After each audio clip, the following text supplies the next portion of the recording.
The staff here have been so good. Dr. Arati has been so wonderful, and also Dr. Mari and all the others. The team here has been so good and they have done good work. We also pray that they do even better work. One of the problems we have now, there's a drug we use called tamoxifen. That is a chemo drug that we use for many years. Right now, we don't have them here in KC. And the NHIF has refused to approve from the health facilities. We have been to ASIS and they have said no, we are not approving. Kindly, they are telling us to be referred to GOK facilities. So the only close GOK facilities in Eldoret or Moi where those drugs are found. Kindly, you could task people to help us get tamoxifen.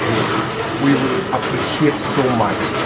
These things have taken a lot of resources from us. In fact, like me, I'm unable to pay for my daughter.